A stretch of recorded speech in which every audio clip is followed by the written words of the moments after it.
Qancha ko'p ochiqlik bo'lsa, ommaviy axborot vositalari odamlarimizga haqiqiy muammolarni qancha ko'p yetkazsa, men rahbar sifatida ulardan minnatdor bo'laman.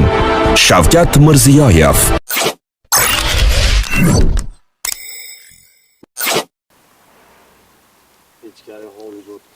Assalomu alaykum, hurmatli davlatimiz rahbari hamda jamoatchilik. Men Sharxon tumani Bobochek mahalla fuqarolar yig'ini Qizil Arab ko'chasi 38-uyda yashovchi birinchi guruh nogironi Bekjon va Nigoraxonni ishonchli vakili sifatida ommaviy munosabatlarga oid bo'lgan sud ishlarida va kadastr hujjatlari tayyorlash bilan bog'liq bo'lgan holatlarda vakillik qilganman. Bu holat bo'yicha quyidagicha ayanchli holat bor. Mana shu hozir tasvirda ko'rgan uylar marhum Bekjon va Nigoraxonni marhum otasi Jo'rabay tog'a tomonidan 1967-yilda qurib bitkazilgan uy-joylar. Mana sekin asta bu holatga oydinlik kiritib chiqamiz.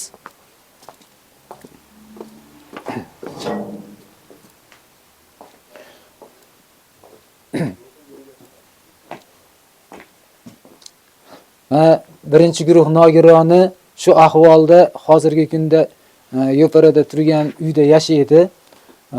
Bu holatda mana bu joydagi nizo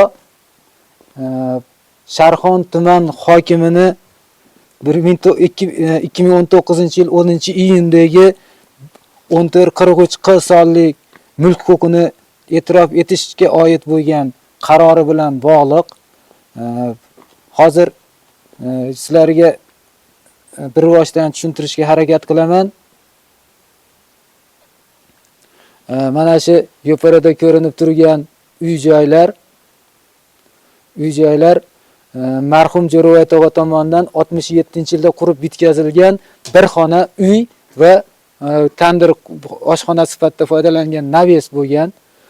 Bu joyga 1981-yilda tug'ilgan Ahmadjonov Tolibjon ismli shaxsga kadastr Sharxon tuman kadastr xodimi bo'lgan Po'latov Zohidjon degan yigit ishtirokida shu binolarda 2012-yilda Ahmadjonov Tolibjon tomonidan o'z mablag'i hisobiga qurib oilasi bilan yashayapti degan yolg'on ma'lumotlar, hujjatlar tayyorlanib, bu joyga tuman hokimini yuqorida aytib o'tgan 10-iyun 2019-yil kungi 1443 sonli qaroriga asosan vazir 461-qarorni, ya'ni bir martalik umumxalq aksiyasi doirasida mulk huquqi 6 sotik yerga e'tirof etilgan umumiy foydalanishda 7 sotik deb ko'rsatilgan.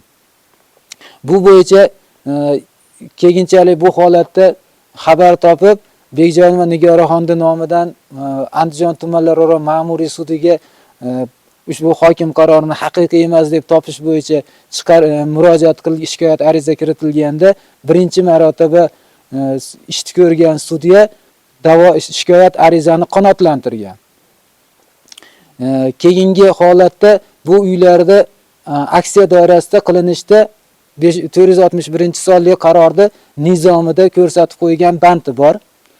Agar aksiya doirasida kadastr hujjati tayyorlash va mulk huquqini tan olish bo'yicha kiritilgan arizada yolg'on ma'lumotlar yoki taqdim qilingan hujjatlarga qarama-qarshilik bo'lganda bu ariza rad qilinadi deb ko'rsatilgan. Kadastr xodimi esa bu joyda aynan 2012-yilda qurilmaganligini bilgan holatda bu joyga chegaradosh bo'lmagan shaxslarda chegaradosh deb, ya'ni Bekjon va Nigorani marhum akasi bilan Ahmadjonov Tolibjonni akasini chegaradosh sifatida dalolatnomaga imzo qo'ydirib, bu hujjatlarda ko'rinib turgan holatda bu uy 2012-yilda qurilmaganligini va bu joyda hech kim yashamasligini bila turib yolg'on ma'lumot kirib ushbu hujjatni qalbakilashtirishda ishtirok etgan. Bu hujjat qanday huquqiy oqibat keltirib chiqardi? Mana Yo'parada ko'rinib turibdi. O'q devor, yangi o'q devor qurilyapti. u tarafiga shlakobloydan bino qurib, aynan shu holatga o'xshatib qo'yishyapti. Bu joyda kadastrdagi hujjatga moslashtirish sun'iy ravishda bo'lyapti.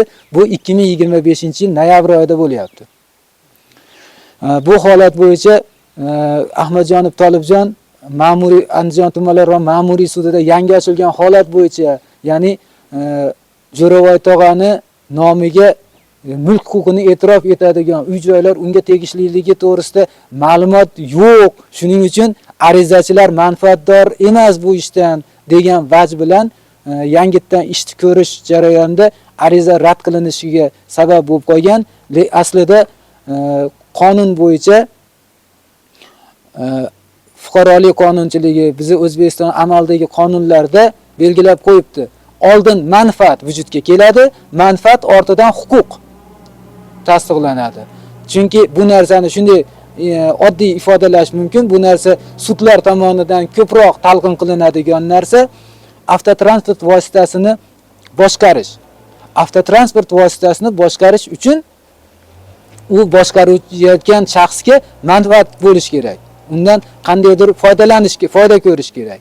Shu holatda oldin avtomobil transportini olish uchun manfaat bor, demak uni sotib oladida, sotib olgandan keyin bu odamga mulk huquqi vujudga keladi yoki ishonchnoma orqali bo'lishi mumkin. Endi qonunchilikda aynan o'sha manfaatdor bo'lgan shaxs Bekjonova Nigoraxon bu uylar ota-bobolaridan qolib kelayotgan meros mulk, bu joyda 10 dan ortiq merosxo'rlar bor, huquqiy vorislar bor. Bularning huquqlari buzilib qoldi. Mana shu holatga yetib keldi. Bugungi kunda bu uy-joylar mana shu tashlandiq ahvolda Bekjonova Nigoraxonning huquqi buzilishgan bo'yicha qolib ketyapti. Bu bo'yicha ichki ishlar organlariga, tegishli prokuratura organlariga shu Ahmadjonov Tolibjonning nomiga tayinlangan kadastr hujjatlarida qalbakilashtirish alomati bor yoki yo'qligiga huquqiy baho berish uchun ariza kiritilgan. Mana bu holat bo'yicha mana 1,5 yil davomida yakuniy to'xtam yo'q. Bir necha marotaba jinoyat alomati mavjud emas deb rad qilindi. Prokuratura tomonidan surishtiruv olib borilganda, surishtiruv yakuni bo'yicha qabul qilingan qarorlar bekor qilinishiga qaramasdan, mana oradan 2 yilga yaqin masofa muddat o'tishiga qaramasdan shu kungacha aniq to'xtam yo'q. 2019-yildagi tuman hokimi qarori va unga ilova qilingan hujjatlardagi qalbakilashtirish yolg'on ma'lumotlar har qanday manfaatni huquqni buzadi. Mana bu joyda hokim qarorida 6 sotik mulk huquqi, amalda foydalanishda 7 sotik deb dalolatnoma qilingan bo'lsa-da, bugungi kunda chegarani belgilashda salkam 10 sotik yer maydonini to'sib olgan Ahmadjonov Tolibjon aslida bugungi kundagi kadastr hujjatiga, o'zini qo'lida tayyorlab berilgan kadastr hujjatiga mos kelmaydi. Sababi oldiniga yer maydoni joylashishi shimoldan janub tarafga qarab tushgan bo'lsa, bugungi kunda sharqdan g'arbga qarab joylashib qolyapti.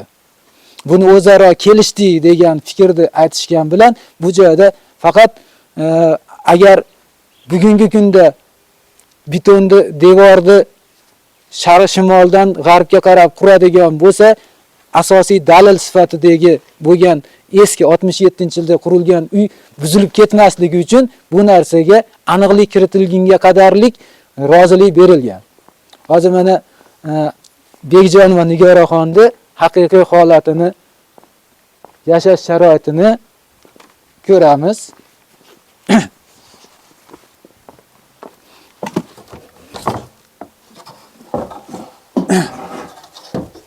Nigoraxon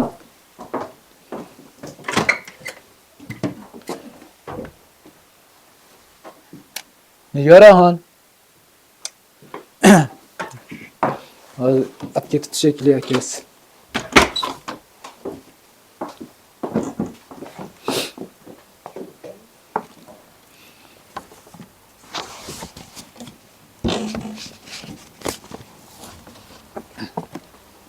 hozir Bekjon va Nigoraxonni akalari Bu yerda qisqa matniyati mana uyga keladi, katta yo'q, lekin siz ishonchsiz sifatida holatni joyiga chiqib, bizga tanishlik bildirib o'tyapsiz.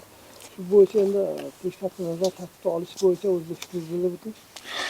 men Bu masala hali bartaraf etilmagan. bu nizo hali bartaraf etilmagan. Sudlarda sudlashish uchun hali qonunda belgilangan huquq va muddatlar mavjud.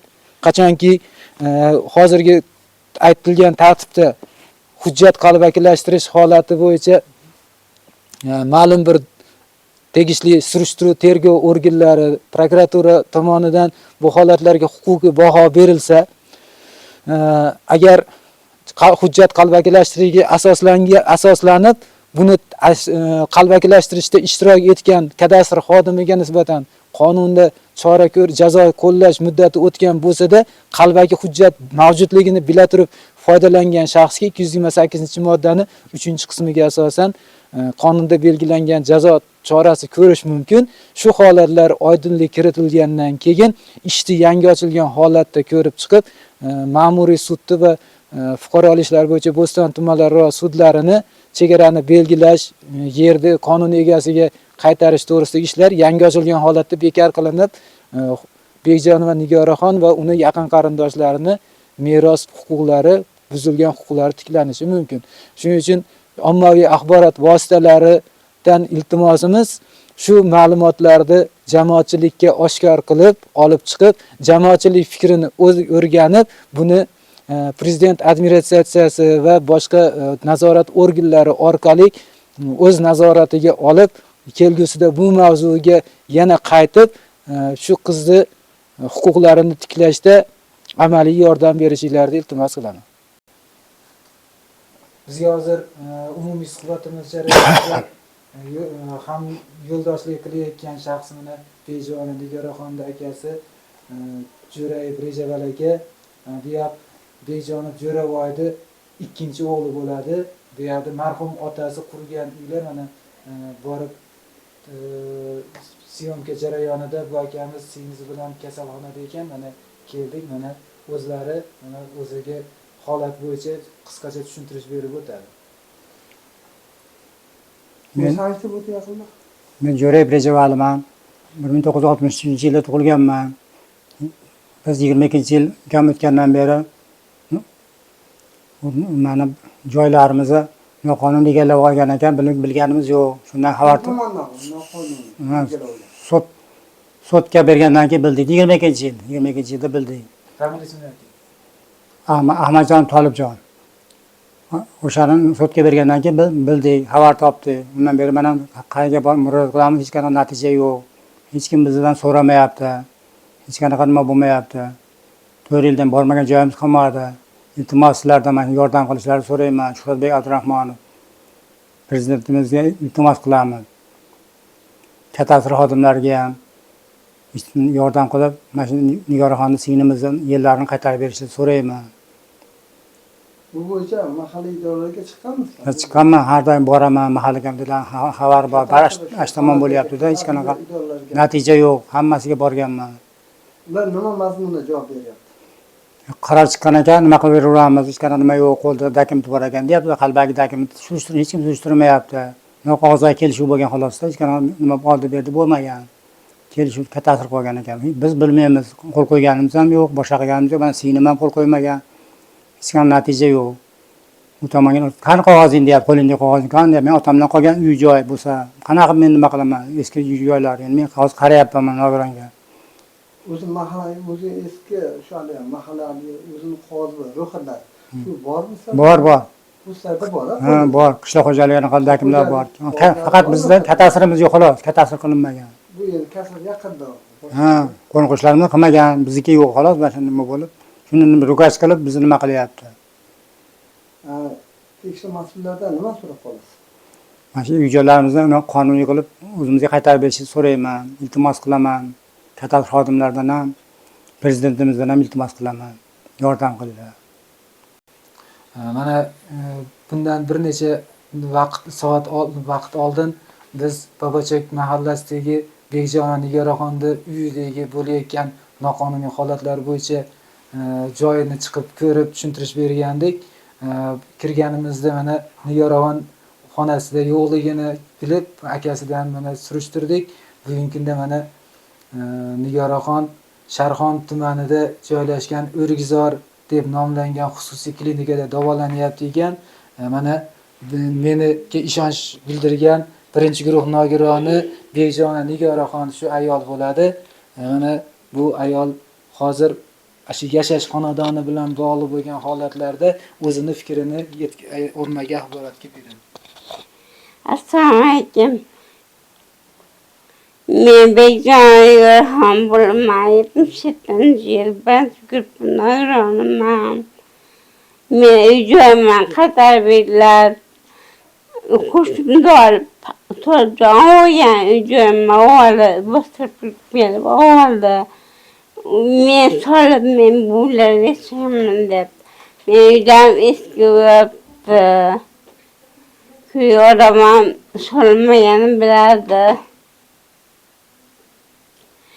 Prezidentimiz yordam berishini xohlayman. Uyimizga kirib, bostirib uylar solib yashayapti. Prezidentimiz yordam berishini iltimos qilaman. Iltimos yordam bering menga. Men yolg'iz yashayman, o'zim yashayman. Biz aniq voqea tafsilot joyiga chiqib har tomonlama holati adolat isbotini o'rganib joylarimiz birinchi guruh nogironining taqdiriga tekrar qilgan holatda bu masalani tegishli mas'ullar har tomonlama atrofga kirib masala oldindan e'tibor qaratadigan umiddamiz.